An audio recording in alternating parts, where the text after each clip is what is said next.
Guys, welcome back to my channel. मैं सुजाता जौहरी आप लोगों का अपने यूट्यूब चैनल पर स्वागत करती हूँ। तो प्लीज़ आप लोग मेरे चैनल को लाइक एवं सब्सक्राइब कर दीजिएगा, बेल आइकन बटन पे प्रेस कर दीजिएगा। तो घर के मंदिर में हमें प्रतिदिन पूजा कैसे करनी चाहिए, तो यही मैं आज दिखाने वाली हूँ। तो आप लोग जैसे करते हो वैसे करनी है, मैं जैसे करती हूँ मैं वो अपना विधि इसमें दिखा रही हूँ। तो इस तरह से हमें प्रतिदिन सुबह उठने के बाद नहा धोआ कर तैयार होकर हमें अपने पूजा रूम में पहुंच जाना है। आपका पूजा रूम छोटा हो या बड़ा हो, जैसा भी हो, तो सबसे पहले हमें पहुंचकर पूजा रूम की सफाई करनी है। तो हमें सबसे पहले झाड़ू लगाना है और झाड़ू लगाने के बाद से हमें अपने पूजा रूम में पोछा लगाना है। पोछा इस तरह से आप ये डंडे वाले पोछा से या तो फिर हाथ वाले पोछा से भी पोछा लगा सकती हैं, जैसे कि आपको सुविधा लगे। नहा धोआ कर तैयार होने के बाद से हमें मंदिर की सफाई करनी होती है। और बहुत से लोग तो है कि नहाने के पहले ही पूजा रूम को साफ़ कर लेते हैं। तो पूजा रूम साफ़ कर लेना, उसके बाद से फिर हमें भगवान का चबूतरा जो होता है उसे हमें एक साफ़ कपड़े से पोंछ लेना है, इस तरह से पानी लगा करके ऊपर नीचे जहाँ भी है। उसके बाद से हमें अपनी पूजा करने के लिए हमें जल लेकर के आना है। और जल इस तरह से तांबे के पात्र में जो आचमनी होता है उसमें जल रखने से वो जल गंगा जल बन जाता है। यदि आप नहीं भी गंगा जल मिलाएंगी तो भी ये गंगा जल हो गया। तो हमें अपने सब देवता को स्नान मतलब स्नान भाव से कराना है। ऐसे डेली फोटो को स्नान नहीं करवा सकते हैं, इसलिए हमें भाव से सभी भगवान को स्नान कराना है। और लड्डू गोपाल जी को तो डेली स्नान कराना होता है। तो लड्डू गोपाल जी को हमें थाली में स्नान करा के उसके बाद से उन्हें तैयार करके बैठा देना होता है। उसके बाद से हमें भोलेनाथ को भी जल चढ़ा दिए। जल चढ़ाने के बाद से हमें मंदिर में पहले जल चढ़ाने के बाद से सूर्य भगवान को हमें जल देना है। बहुत से लोग सबसे पहले सूर्य भगवान को जल देते हैं, लेकिन नहीं, ये गलत है। पहले गणेश जी का पूजा होना चाहिए, इसलिए पहले गणेश जी को जल चढ़ाने के बाद से ही सूर्य भगवान को जल देना चाहिए। तो इस तरह से मैं सूर्य भगवान को जल दे दी। उसके बाद से जैसे कि एक गमले में समी का पेड़ है और एक गमले में बेलपत्री का पेड़ है, तो फिर हमें तुलसी जी को और बेलपत्री को और समी को तीनों को जल दे देना है। उसके बाद से हमें चंदन रोड़ी लगा देना है और फिर इस तरह से हमें फूल चढ़ा देना है।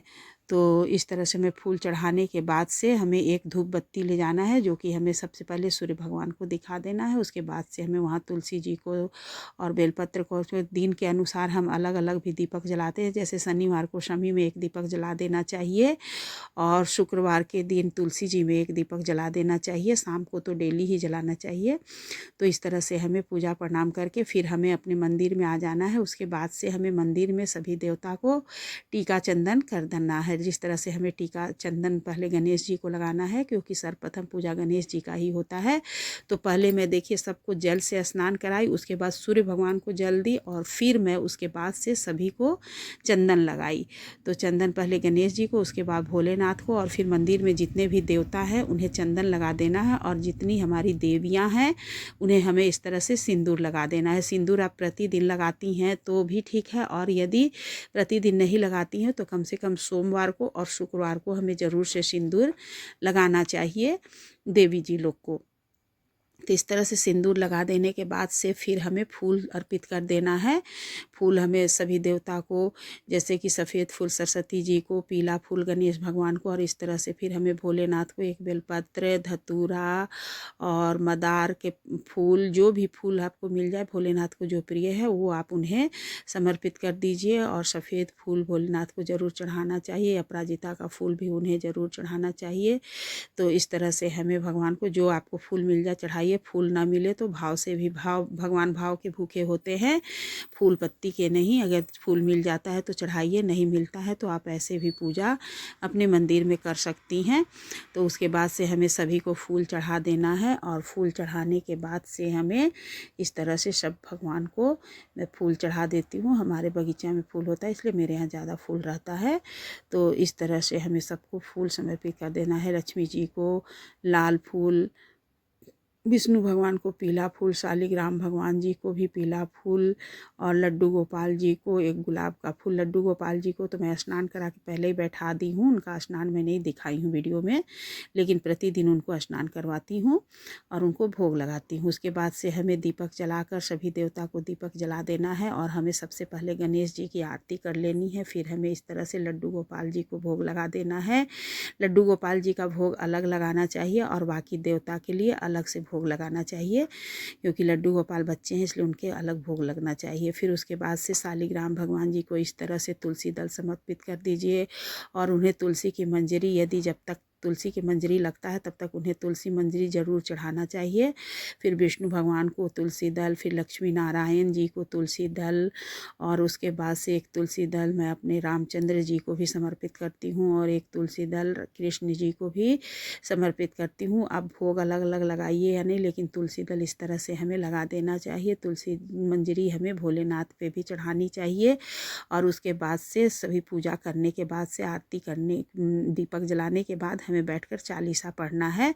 जैसे कि चालीसा का पाठ बहुत से लोग, जैसे सोमवार को शंकर जी का, मंगलवार को बजरंगबली का, और इसी तरह से जिस दिन का हो उस दिन का चालीसा पाठ करने के बाद से हमें अपने आसन से उठने से पहले में थोड़ा सा आचमनी गिराकर 3 बार हमें धरती माँ को प्रणाम करना है, तब हमें आसन पर से उठना होता है।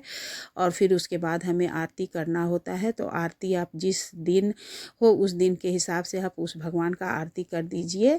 जैसे बृहस्पतिवार है तो विष्णु भगवान का, शुक्रवार है तो लक्ष्मी माता का, मंगलवार है तो बजरंगबली का, उस तरह से हमें आरती कर देना चाहिए। और आरती करने के बाद से हमें आचमनी कर देना चाहिए। फिर हमें भगवान से क्षमा प्रार्थना करनी चाहिए कि हे भगवान जी, हमें जैसे आता है मैं वैसे पूजा करती हूँ, हमसे यदि कोई भूल चूक होता है तो उसको आप नादान बालक समझकर क्षमा करिएगा। ये शब्द हमें प्रतिदिन भगवान से बोलना ही चाहिए और इस तरह से हमारी पूजा संपूर्ण हुई। तो अगर मेरा वीडियो आप लोग को अच्छा लगे तो प्लीज़ लाइक एवं कमेंट कर दीजिएगा और कमेंट बॉक्स में श्री राधे राधे ज़रूर से ज़रूर लिखिएगा। इस तरह से हमें प्रतिदिन की पूजा करनी चाहिए। आप लोग कैसे करते हैं?